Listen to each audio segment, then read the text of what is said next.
Hello folks, welcome back to my channel. I haven't uploaded a video for a while, but now I have got a very good reason to do so because guess who I played against again? Yes, it is the deadly GM Wesley who I played against today. Two very interesting games, and I'm going to analyze the first one with you because it was actually very emotionally intense.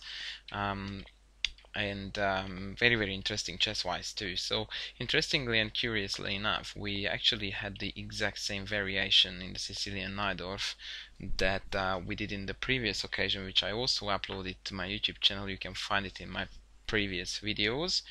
The only difference was that in this position, um, in the previous game, after bishop takes, he actually inserted knight takes b3 first, and only then did he take back on f6, which meant that I couldn't execute this knight b5 thing, and had to opt for this g4 g5 attack.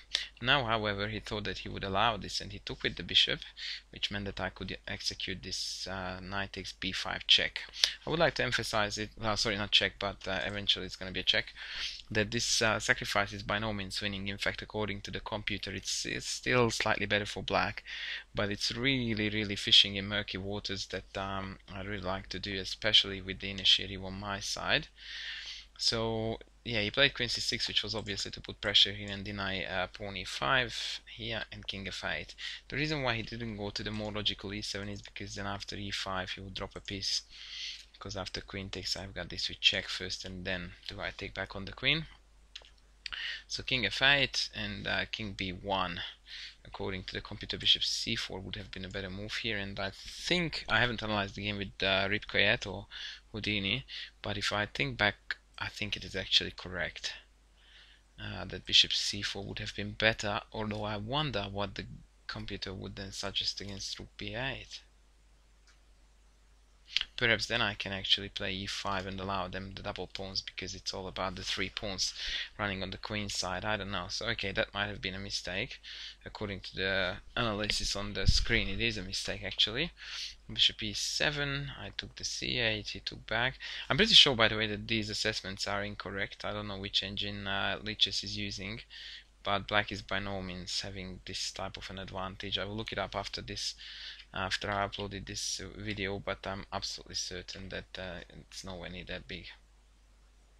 Likewise here, I don't think that knight b3, which wasn't played, queen takes and then g6 is that big of a deal.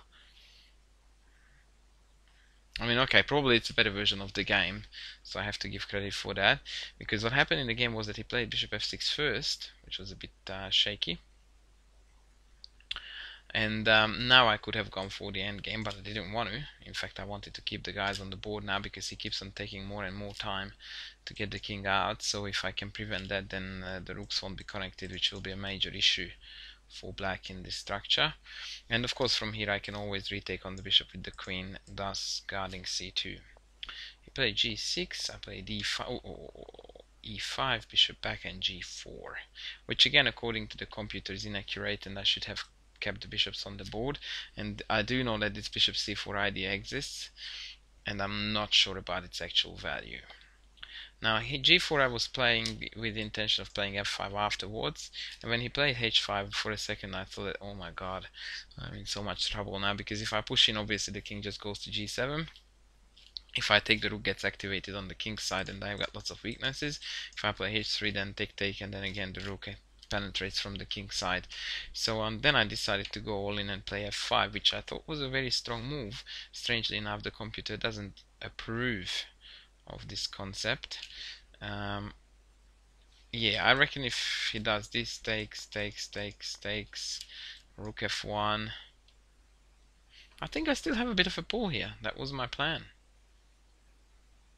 Call me crazy, but I think that white definitely has got a bit of a counterplay here for the piece. But yeah, this is the point where I think that Wesley played a little bit, or Mr. So played a little bit timidly by taking it twice and thus allowing me to put the bishop on d5. So now this bishop is ridiculously powerful. Queen b6, rook f1.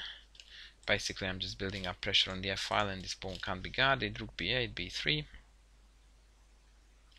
And here 94 is suggested by the computer. I totally missed that, I have to be honest.